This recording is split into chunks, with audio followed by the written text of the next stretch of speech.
Good morning, everybody, and welcome to our first meeting via Facebook. Sally, get your butt out of the camera. Okay, I'm not sure what Sally's working on, but it's not placed right now. Okay, sit. Sit. Down. Good girl. Good girl. All right, so we're going to wait. Oh, it is exactly 10 o'clock. Okay. I don't know how to make this not be mirrored because we tried to reverse the image and it didn't work, so it's going to have to be mirrored, unfortunately. But for this one, it might not matter so much because position is not quite as important. So today we're going to be doing two commands, place and close. I'm going to try to demonstrate all three levels of place, elementary, middle school, and high school. Hopefully you've all read your homework and gone over it in the manual. But I also want to talk a little bit about why place is so important and also which puppies should be doing this exercise. So let me start with who should be doing it. You need a puppy that is able to be lured easily into a down. While the manual suggests we start this at around 6 months, your puppy can start a little younger than 6 months, but I wouldn't start if they're in puppy kindergarten just because we've got a lot of more foundational skills that need to be learned first. So as long as your puppy can follow a lure into a down on the mat and it isn't in puppy kindergarten, then it's fine to do this exercise. And for those of you who have puppies that are already aces at place, and I know that there are a lot of them because I saw them on the videos earlier in the last couple of weeks, then you can watch this anyway, and you might see one of these dogs do something that your dog didn't do, or you still might learn something from it, and it still counts as a meeting, even if your dog is already really good at it.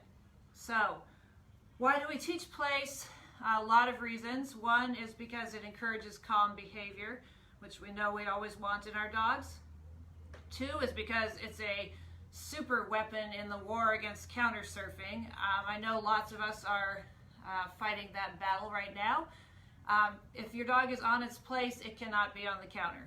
So once your dog has learned place really well and is starting to generalize it, then you can actually use it for those times when you're in the kitchen and you're cooking or making stuff and your dog wants to jump up on the counter, but because it's been so heavily reinforced for place, then it is probably going to be able to make a better choice and stay where you want it instead of where you don't want it. So what do you need for place? You need your treat bag and you need an actual physical place for the dog to lay on. What should that place be? It can be anything you want it to be. In the end, we want it to be generalized to any surface so that if you point at a dog bed or a towel or a rug and say place, your dog will go there. In the beginning, though, you can start with anything you want. I personally think it's nice if you have a place that's portable, something that you could roll up and take with you somewhere. Like a bath mat would probably be ideal, but that's not what I'm using because our bath mats are too nice and I don't want to use them and get dog hair on them. So I'm going to be using a regular dog bed, but not the big cushy kind. It's the square, less comfortable kind. You can totally use their regular dog bed. The only thing about that is that they've typically had a choice whether to lay on it or not, so it might not be quite as clear when you're teaching the new exercise, but it's not like they can't learn. So you can definitely use your dog's bed as its place if you want to. I would not use a towel because a towel tends to scrunch up and then it's a smaller surface and it's harder for the dog to target. So we're going to assume that your dog has never done place before, and I'm going to show you how to introduce it. Actually going to show you two different ways. I'll show you the manual way first, and then I will show you an alternative way that's still consistent with our training methods, because the manual says to start by putting treats on the bed, and I know that some of you are thinking, but if we put treats on the bed, isn't that contributing to scavenging? And me, myself, I think maybe. For some dogs, maybe it could. So if you would rather do it a different way, I'll show you that too. So I'm going to get Sally up. Come on, Sally, let's go. Good girl. And we're going to go get our place. She doesn't have to be unleashed for this. Good girl. So this is the place I'm using today. Come here, Sally. Good girl. What a good girl. Sit. Good girl. Because Sally's older and she'll stay where I tell her to, I kind of got an advantage here. Stay. So I'm going to put the place down. And then the manual says, stay. Take some treats in your hand and Put some, nope, sit, stay. Put some on the mat, and then get one in your hand, and then lure her, or let her go onto the mat, sorry, to eat the treats that are on the mat. Yeah, it's okay, go ahead. She thinks this is a setup because of all the refusal exercises we've been doing. Then take the treat in your hand, lure her into a down. Good girl. Sally doesn't know you should never put your back into the camera. Good girl, Sally. Okay, break. Good girl. The break is really important because we don't want them deciding on their own when to get up. If your dog decides on their own when to get up off of place, then doesn't really know place because it thinks it means lay there until you want to get up. Okay, you ready? Sit. Good girl. So I'll try that again. This is for elementary level dogs that have not known place before. Sit. Stay. Stay. Okay, break. Good girl. Actually, that time I forgot to lure, so let me bring her back. Do it again. Come here, Sally. Come on. Sit. No. Actually, I'm not even going to tell her to break. She's too... I think that will make it unclear for her. So treats on the bed, lure in your hand. Oh, no. Let her go onto the bed. She's on the bed. Lure her to it down. Good girl. Good girl. Now break. Good girl. Okay, so that's what place looks like for your brand new puppies if they have never done place before. Sally's done place and she actually really knows what place means, so this is kind of a confusing exercise for her. I'm going to show you next what the alternative method is, and after I show you that, then I'll look at the questions that are coming up and see if I can answer any of them. Okay? So the alternative method would be sit. Good. To either have your dog, have someone else hold your puppy, or put it on a tie down, and then to physically pick up the place and stay there. Put it down, and then release your dog and be ready to mark and reward your dog when it shows any interest in place. All right, break. Yes, good girl. Or if they make physical contact with place. Come here. Let's go. And you can get them to do that, yes, just by walking over to the place and letting them step onto it. Good girl. Come on. Good girl. Yes. And then you can start gradually, as they get onto the place and start sitting or or laying down, you can start rewarding that. Now, the next question I anticipate is, should we be saying yes? Because the manual doesn't say that we should. And that's one of those questions, just like for anything else that involves duration and an activity where we want the dog to stay in one place and be calm. That is up to your own personal feelings about the use of the word yes and your dog's reaction to the word yes. So if your dog is really excited by the word yes, and when you say it when they lay down, they kind of go into that sphinx down where they're waiting to pop up and do something else to earn another yes, then you might be better off just quietly feeding the dog without a marker. And what that would look like is when she's on her place, you just take the treat and just feed good girl without the reward. So for some dogs that are really excited about the word yes, you don't have to use it. You can just calmly feed them instead. Good girl. If your dog is fine with the word yes and you feel like it helps their understanding, then go ahead and use it. All right, I'm going to check my computer and see what questions, if any, are coming up. Let's see.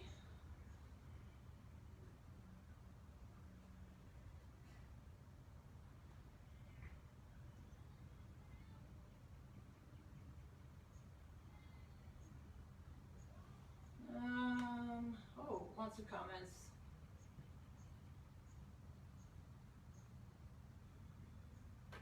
And I can't see them all, just like last time.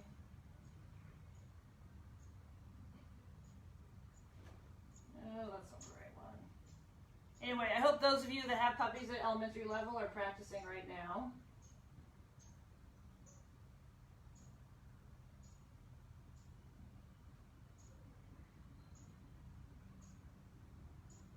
When do you use the word place? You start using the word place when the dog is doing the activity. So when you can get close to when you can get close to the mat and your puppy is following your hand onto the mat and going onto it, or if you're using the second method, yesing them for stepping on it, then you can start using the word as soon as you can predict that they're going to do the behavior.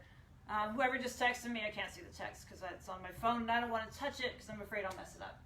Good girl. Okay. So you actually add the word in middle school. Sally, come here.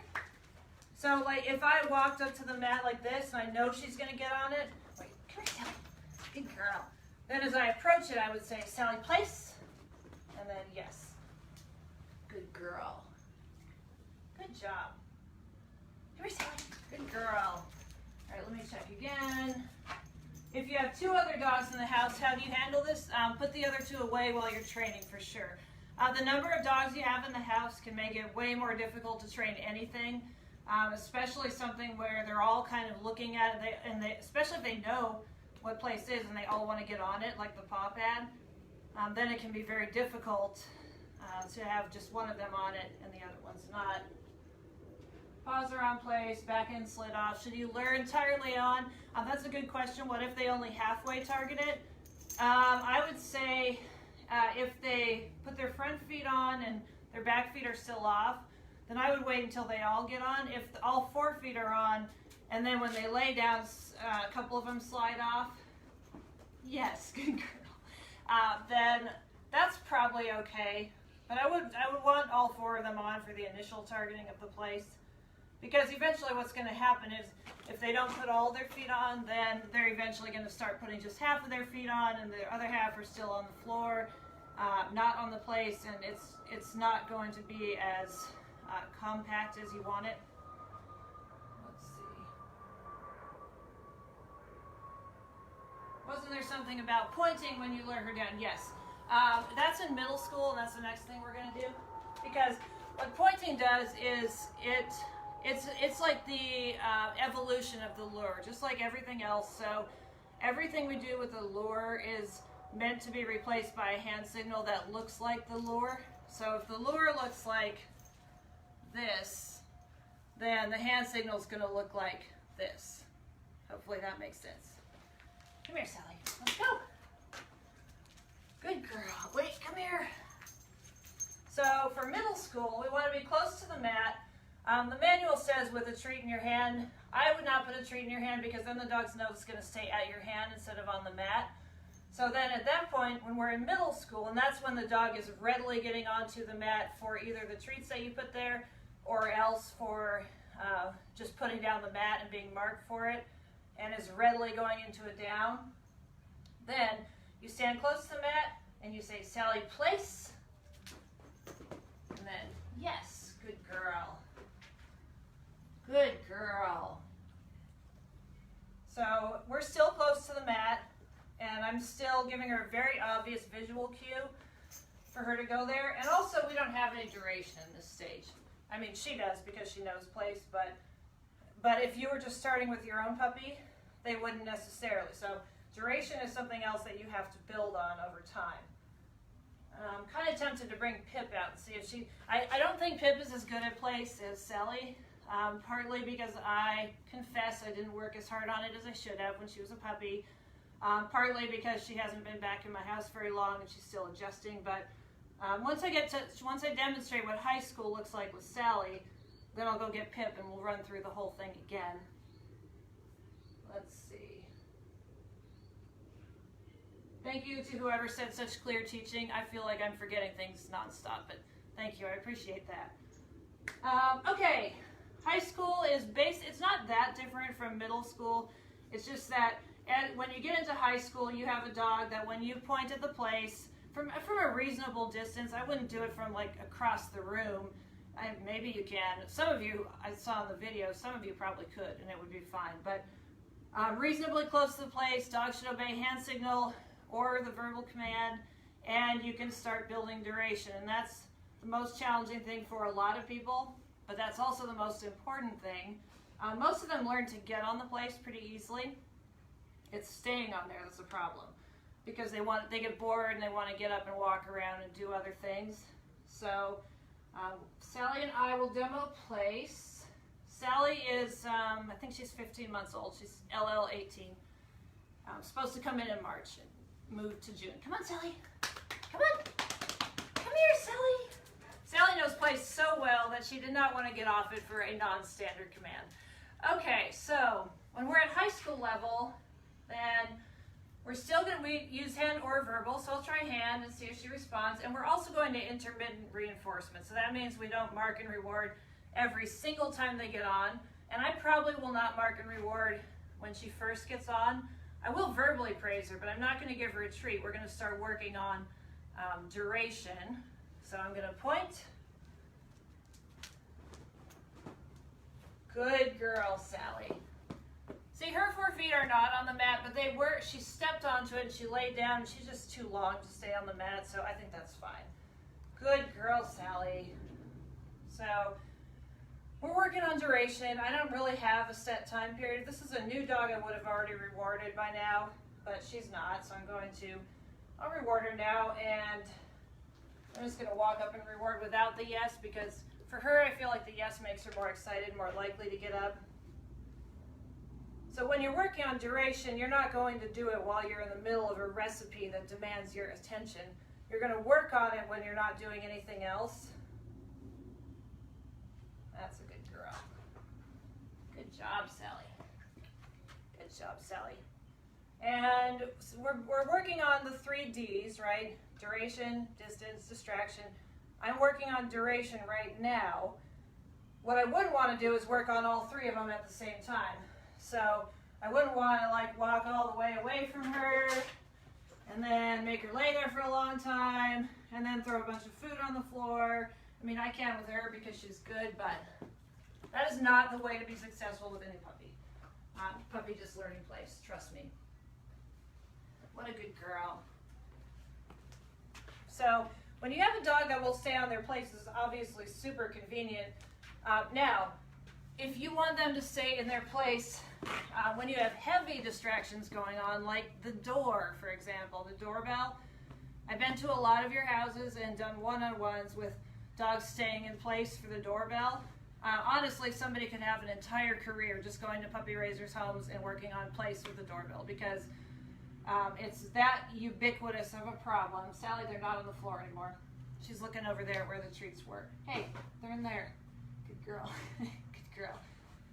So if you want to have them stay in place when the doorbell rings or when people knock on the door, that is a very long process, and they won't magically get that skill. Hey, Sally, come here. Hey, come here. Good girl. So that's what happens when you go too long without releasing your dog and you're not paying attention. And when that happens, you just have to say, that was my fault, I screwed up. All right? So if I want her to go, we're going to say, break. Now she doesn't want to go, break. She decided she's going to take her chances and hang out on the mat just in case I feel like rewarding again. That's because she knows the treats aren't over there because she just went over there and looked. So now she may as well stay on the mat. Right, Sally? Good girl. It actually just occurred to me that teaching place while someone rings the doorbell would be a really good subject for another one of these meetings. So I'll put that on my list because that could easily take an entire hour. Okay, let's check the questions. I'm going to continue to reinforce my dog. Even though I said break, she's forgotten that I said break. In her mind, she's still in place. So if I was serious about her getting off, then I would actually probably get her up and move her off. I don't know why it won't let me see all the comments, but if anybody has a question, type it again because I probably didn't see it. Good girl. You're such a good girl. Hey, break. Come on. Good girl. All right, I'm going to put Sally in and bring Pip out just to see. I have a feeling that Pip might be just a little more, a little bit less easy to demonstrate with. Come here, Sally. Let's go. Come on, Sally. Come on. Come here, Sally. Let's go. Good girl. Pip.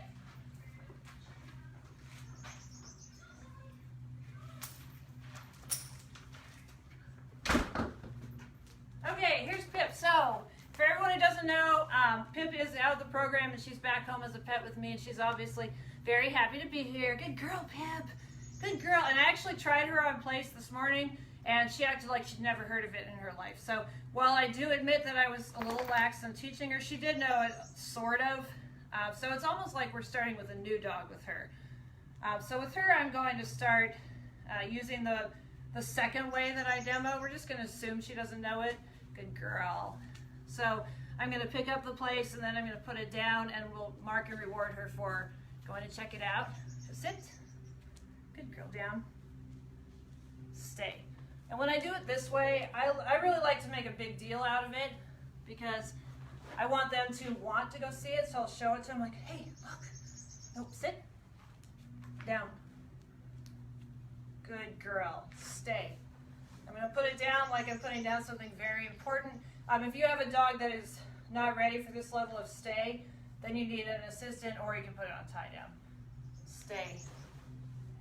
When I release her, I'm going to reward her for any interest in it, even if she doesn't put all 4 feet on it. Break. Yes. Good girl. Good girl. Yes. That's even better. She was not doing that this morning, I promise. And I think it just maybe it woke up in her brain, or maybe she was watching on Will's computer in there and she figured out what she was supposed to be doing. Yes. Good girl. Come here, Pip. Come here. Good girl. And now I'm just going to walk up to it and see if she goes on it. Yes. Good. In the beginning, I will mark and reward just standing on it. Once she's gotten on it a few times, that's when I'll ask her to go into a down. Come here, Pip. Atta girl. Down. Yes. Good girl. Good job, Pip. Break. Good girl.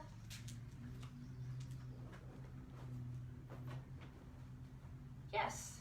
Okay, so she does remember it. I promise I did not just teach her this in 5 seconds, because that's not how it works. Come here, Pippi. Good girl. Now she's confused because I didn't move with her. Come here. She's short-circuiting. I will help her out a little. Yes. Now, if I was doing perfectly clean training where I made her figure out the whole thing on her own, then I wouldn't cue her into a down. But I do cue them into a down in the beginning because I feel like it makes it go faster without causing any harm in the end product. Pip, come here. Good girl. Let's go. Yes, good girl. Good job, Pip. Break. Good girl. Yes, good. Good job, Pippi. Break. Good girl. Now, I'm going to check the questions again, but I'm going to pick it up while I do that, because what I don't, it's just like with the pop ad, you don't want it just hanging out, so the dog tries to get on it and then you don't do anything about it, and then they think, oh, that isn't what she wanted after all. I don't want her to think that's not what I wanted. So, good girl, Pippi. Let's see what we got. Yeah, I'm sorry for those of you puppies who are at home who are hearing the word break. I'm sure that they are confused, but it's also an important lesson to them that what your handler says is important and what you hear somewhere else is not really relevant to you. Let's see. Why is she expected to go to place without a command? Because this morning she acted as if she had never heard of it before, and so I was treating her as a brand new dog that doesn't know it. Now that it's woken up in her brain from wherever it was, then I totally would expect her to go to place. The problem is I don't have a dog that doesn't know place at all, except for Cayman, and she has not been lured into a down yet, so I don't want to use her. Trish, I also feel that placing the food on the mat is kind of like placing the food on the floor, and that's why I showed 2 different ways of doing it. It's in the manual. You can put food on the mat if you want to, because that's still officially our recommended best practice, but for those of you that look at that and go, oh, I can't, that's promoting scavenging, I kind of feel the same way, so that's why I gave you the alternative of just marking and rewarding them for showing interest in the mat, and then luring them into a down or asking them to down. Either one is okay. Internet went out for a second. Please review one more time. Sure, I'll review the as if she's a new dog. Come here, baby.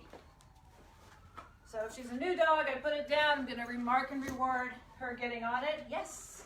Without asking her to lay down. Pip, Pip. Good girl. Come here, Pip is totally a command. Yes. It's not in the manual, but it's totally a command. Not really. Pip, Pip, Pip. Good girl. Now we can ask her to go down. Yes. Break. Good girl. Yes. And I was kind of pointing at her in that one because I was treating her as a middle school dog with this. I don't actually know what her actual level is. This morning I would have said nothing. Now I kind of think she's somewhere between middle and high school. Break. Good girl. So if she was in middle school, I'd say Pip, place. Yes. And Pip, I know from a long history with her, she understands things better when I use the marker word, and she doesn't get so excited that it makes her break position. So that's why I use it for her, and I wasn't using it for Sally when we were working on duration. But when we start to work on duration, then I'm going to stay very close to her, and yes, good girl. Now, when you say yes all the way back here, your puppy gets up, then step up here, and yes. Good girl. That's why dog training is difficult. It's an art, not a science. Yes. Good girl. Break. Good girl. Good Pip. Okay, let me pick this up. And let's see what questions we have. I'm sorry, Dixie is confused, Zeta. When I'm working on duration, the pup starts to get up, do you say break or try to lure her back? If they start to get up without your permission, then I would probably, I would just say that I let that one go for too long and I should have broken her sooner. I probably would just ignore it and start over again. Because if you say break after they've already started getting up, then they're already breaking. Like, they're not, if you put in the verbal after the dog has already started doing the thing, then it doesn't really count. Just like come. If you leave them in a stay and they get up and then you say, oh, whoops, come, then that really does not help them understand anything. So all that means is that you overestimated the amount of time she could stay in position, and next time say break sooner or reward sooner, one or the other. Once she's in the place, can you tell her to stay? You can't. That's another one where in perfectly clean training, they would say, no, you should let her figure it out by yourself or by herself.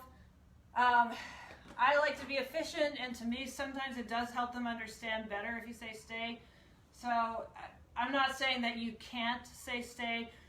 You can if you must, but we really want that. We don't want them to rely on a stay when you're doing place. So the only way I would really use it is initially to help them understand and then stop right after that if your puppy's having trouble understanding. But I don't think that, most of them don't have trouble understanding any more than they would if you were practicing duration with a stay. How long should you wait between treats for high school? That's a good question because it really varies. If you're teaching, if you're in high school and you're still teaching the behavior, I mean, let me back up for a second. What place means is that your dog should stay in the place until it's released. Now, that doesn't mean you can put it there for 8 hours and expect it to not move. So a reasonable expectation for high school would be, end product would probably be about, I don't know, 30 minutes, or maybe at the outside, maybe. Nah, I'd say 30 minutes would be the upper level with no reinforcement. Understand, I'm just kind of making this number up.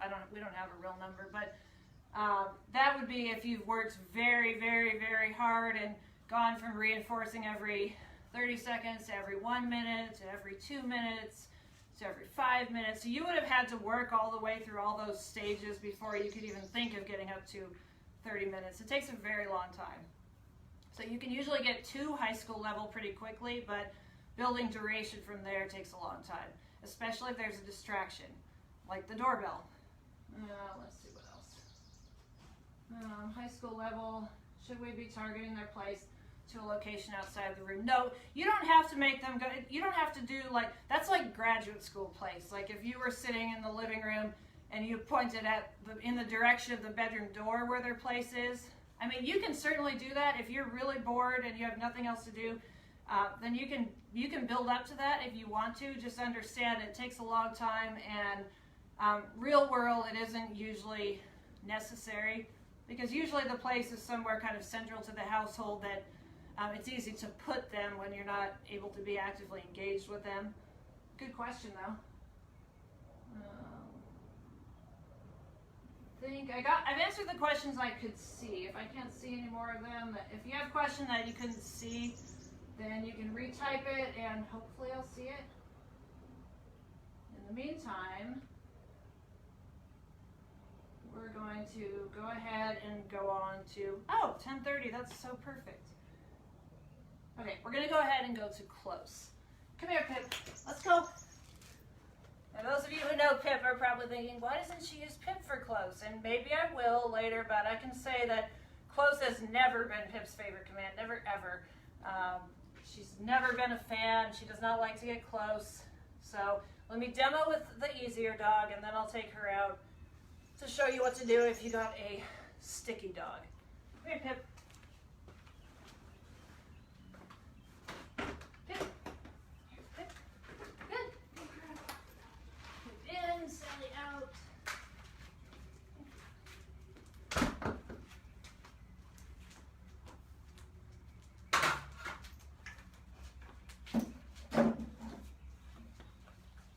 Okay, so close.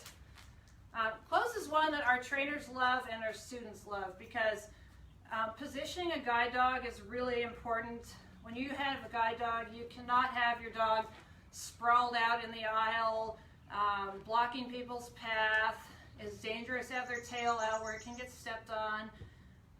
There's all kinds of reasons why we really want our dogs to have a good response to close. But close is also one of the things that's more challenging for people to teach. And I'll just come right out and say it. It's easier if you have long arms, because that makes it easier to lure the dog where you want it to go. Good girl, Sally. So the way we teach close, if you have a dog that has never done close, the easiest position for it to be in is in front of you, facing you. And you're going to try to think of a clock. You're facing 12 o'clock. Your left knee is 9 o'clock. Your body is 6 o'clock.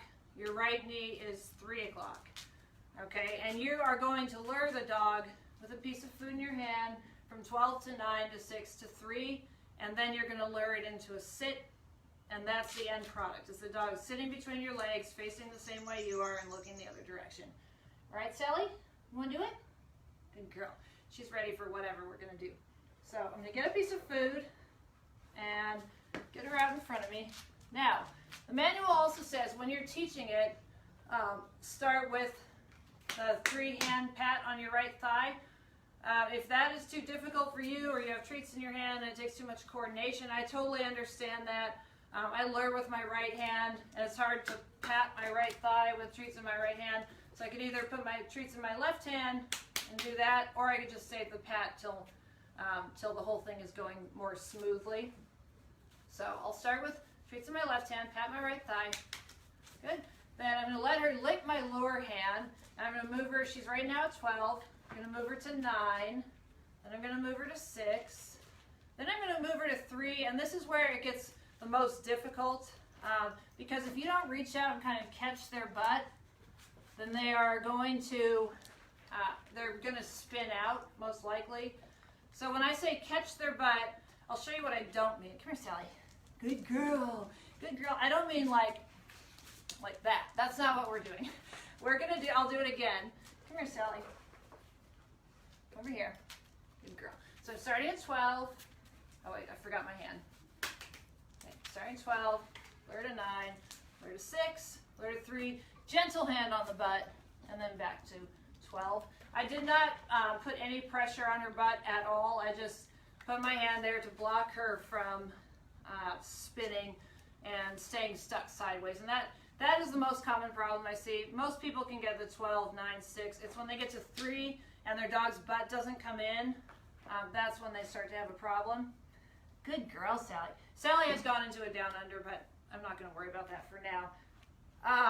The manual says don't say sit when you bring them into the desired position. Just lure them into a sit.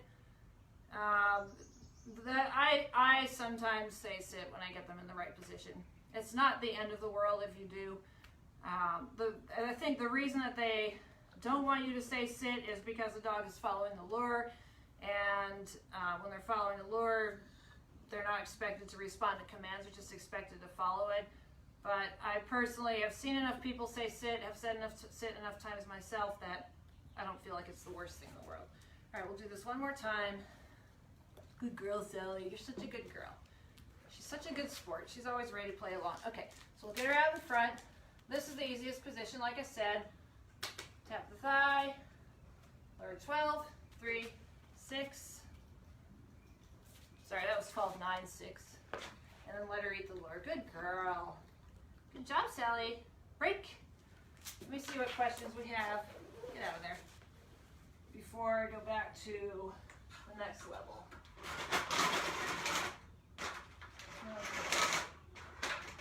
Always coming in from the left. Yes, because that's how we teach our students to do it. I've had the occasional handler who gets it backwards and brings them in from the right. And the dog can learn it just as easily, but the problem with that is that's not how we teach it in class. So yes, it should be from the left. Although a dog that learns from the right can usually come in from the left pretty easily. If Christy wanted for a pen. Oh yeah, thank you. Instead of sit, say close. Yes, correct. Instead of sit, you're going to say close when you add the verbal cue. And the verbal cue is in middle school. It's just like on the paw pad. When we're first introducing a command, it's always following the lure. So they don't have to do anything but follow it. Middle school, for the non-paw pad commands, that's when we start adding the verbal.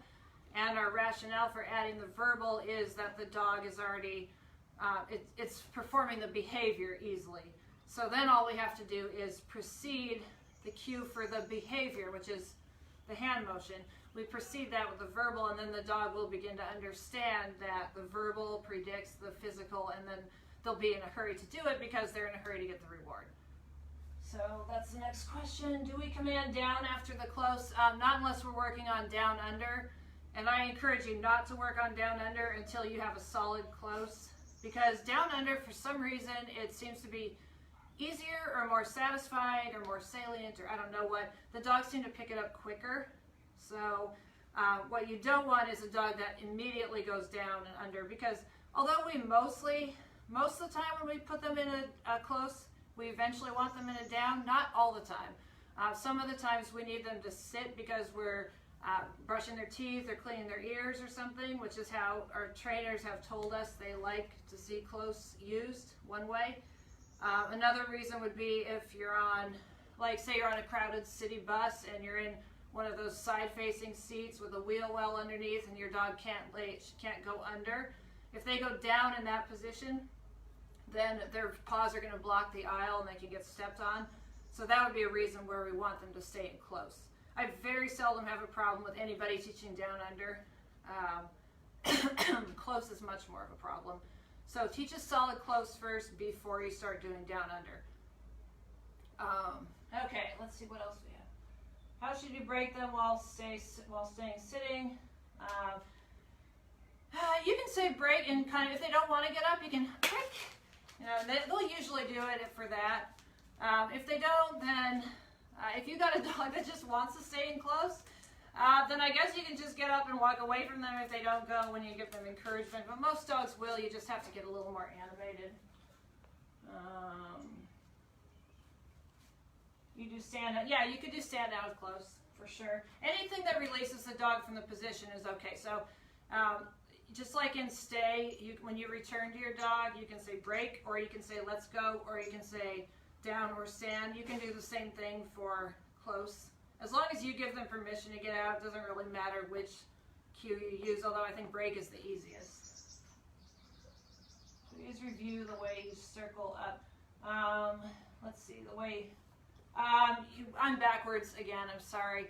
I just cannot figure how to get Facebook Live to be flipped. I tried flipping it and I don't see an icon on my screen to flip. So we're going to have to either figure out a different camera or it's just going to have to be mirrored forever, which can't possibly be the only way I can do this. There's got to be another way. So if anybody has a better suggestion, please message me. Okay, Sally, come on. Good girl. I'll do it one more time. So this is in your right hand. All right. So lure's out in front. Whoops. Ah, don't need it. Don't need it. She got it. Oops. That's why I don't like doing this first when I'm still using the lure. But the manual does say you're supposed to. So, okay. Tap with your right hand. Lure with your right hand.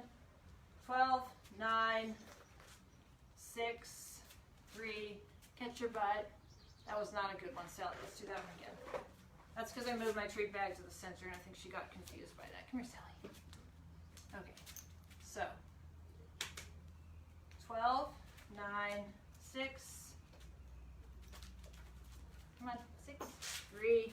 Catch your butt and lure up into a sit. That's still a sloppy sit. She's actually getting worse, not better with this. Good girl. Good girl, Sally. You're being such a good sport. Thank you. Okay, so the dog that will only do close with a lure, that's really common too. And the best way I found to fix that is the fake lure. Okay, so the fake lure is kind of a transition between lure and no lure. And I do this for other things too if necessary. The fake lure is just doing this first and then acting like you have a treat when you don't. And you will probably only have to do that a couple times because by the time they're ready to move on to the marker word middle school level, then there are some dogs that keep track. Like they know if your hand goes here, you have a treat, and if your hand does not go here, you don't have a treat, and they'll just sit and patiently watch and wait for the treat. So you can kind of fool them by touching this and then making the lure motion, and then when they get in the middle, then marking rewarding. Does that make sense? I hope so. I use that all the time, so I don't consider it a cheat. I consider it efficient. Ready, Sally? Let's go. Come on. Good girl. I'm just going to get her up and move her around a second because I think she's getting a little tired of this exercise. Right, Sally? Come here. You're such a good girl. You're such a good girl. You're such a good girl. I know. Okay. So when you move to middle school, it's almost the same except that you don't have a lure. You just start with your hand in making the same motion unless you're using a fake lure, which I'm going to because frankly I use it all the time and I like it. So I want to make sure you know how to do it too. And then you're marking rewarding when they sit. So that's the difference between elementary and middle school. Good girl. So everything else is the same. Dog's still out here. I'm gonna tap my right, well actually no, I'm gonna do this first. That's my fake lure. I don't have a lure. Then I'm gonna tap tap. Then I'm going to, I should have said Sally close. Yes, good. The difference is I'm marking and rewarding her when she gets in a position. Good girl. Good girl. And we are adding the verbal cue in this stage because in theory the dog already understands what this means and they already understand what this means. She's acting like she doesn't, although usually she does a really good close, so I don't know why she's acting like she doesn't. Break. Go on, break. Atta girl. So we'll do it again. And this time I'm going to see if she'll do it without the fake lure. So I'm going to do this and this. Yes, good. I'm still doing a hand motion, but I did not have food in my hand. Good girl. Good girl. And then when they're doing that quickly, then we add the verbal cue. So then the verbal cue is going to come before this because the new cue always comes first. The new cue is going to predict the old known cue. Break, Sally! Break, Sally! Come on, Sally, let's go! Let's go, let's go! Good girl. Okay, ready? So, I'm going to say Sally close, and then I'm going to do this. Ah, yes, good girl. I wasn't sure which way that one was going to go. Good girl. That's a good girl.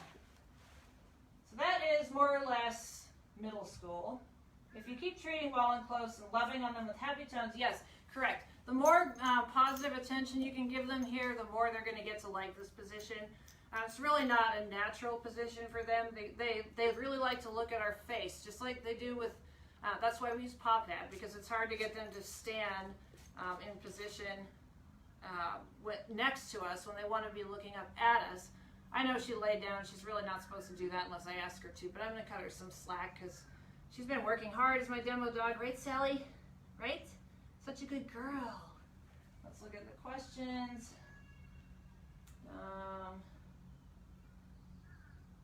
Yes, Sandy, I remember Dakota in class. I remember that was not his favorite in Back to Basics, so I'm really happy that he's doing awesome now.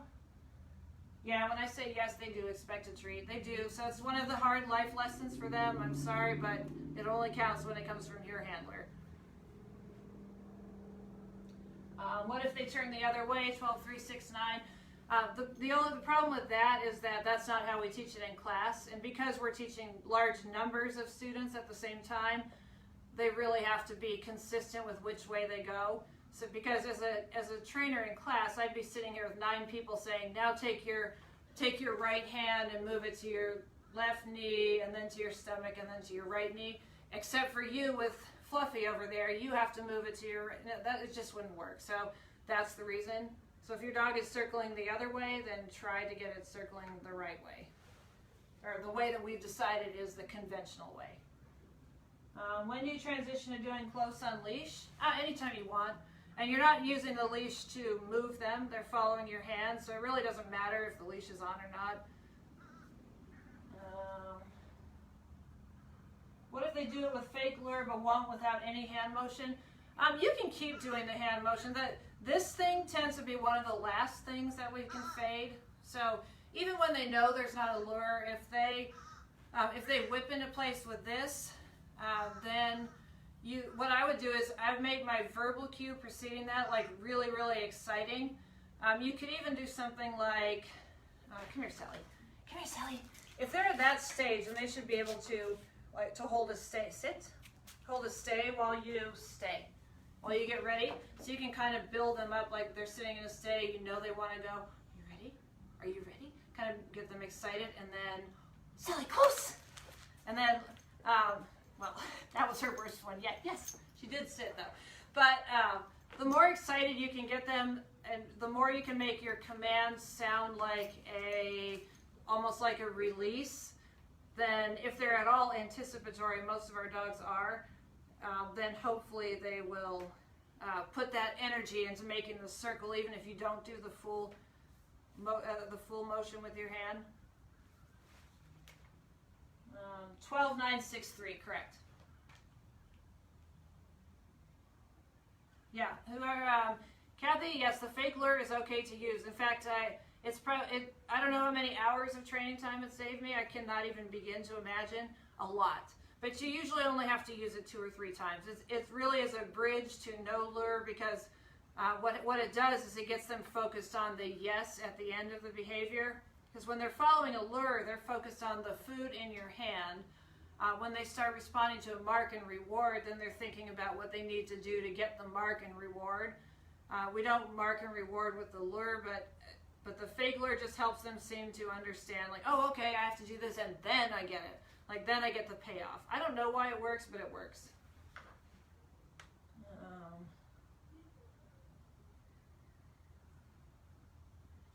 Okay. Let's see. So let me go ahead and get Pip out just for the heck of it. We struggled like crazy with close, by the way. She was the most difficult dog I've ever worked with on close. Out of all the puppies I've worked with, she was the toughest. She was also one of the toughest with collar cues, and part of that is just because she did not like to be physically close to me. Although it's funny, now she's a pet, she can't get close enough when she's up on the furniture. She's the snuggliest dog in the world. She just doesn't like to do it on leash with equipment on. So we'll see. Come here, Sally. Let's go. Good girl. Come on, Sally. Look. Come here, Sally. Come here, Pip. Good girl, Pip. All right, so let's see what we got with Pip. All right, so we'll start with her at 12. I'm starting right at middle school because, I mean elementary, because I don't think she, good girl. Oh, look at that, service dog team, you did a great job, because I assure you she wasn't doing this when she went in. Good girl, break. Ready? Ready? Sit. Good girl.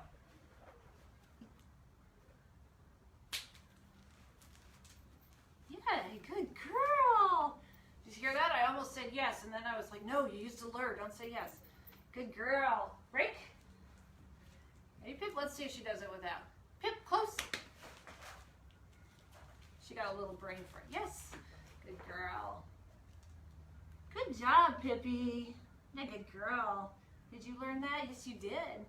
She was definitely the hardest dog ever. So if you have one of those dogs that when you're trying to teach this and they're out as far as they can and they're kind of extending their neck towards you like this, like I want the treat but I don't want to get my body any closer, then that might be one to ask your AC about, because some of them will need a more high value treat, or you'll need to alter your hand position a little so that you can pull them in more. Now she thinks she's doing close. Good girl. I mean hug. So some of them are definitely more difficult than others, but if you have one that's sticky, it can be done over time, and Pip is proof, because really she used to be terrible at this, and no matter what I did, I could not get her to do it well. She did it okay for me, but she would not do it for other people at all. In fact, she acted as if close meant go to the end of your leash and pull backwards as hard as you can. So Pip learned it, anybody can learn it. Let me check my questions. Yes, Pip does love her new role. She's very happy to be on the couch all day. Right, Pippi? Such a good girl. Okay. The video's frozen. I don't know why. Mine is not. It might be your computer. Okay. If anybody has any questions, you can get them in right now. And if you don't have any questions, we'll just hang out for a minute and then we will be done. Well, thank you guys very much for playing along and watching this. I know it's not like a typical meeting. We just can't have our typical meetings for a while, but I still think it's fun, and it's great to see that all you guys are watching, and great to know that you're working hard with your puppies, and hopefully we'll all take this time to make sure that this is the batch of puppies with the best skills that we've ever seen, because we've got plenty of time to teach the skills. Even if socialization takes a little bit of a hit, dogs can recover from that, so just focus on what you can do and not on what we can't do, and it'll all be okay. All right? Thank you guys. Have a great weekend. Bye-bye.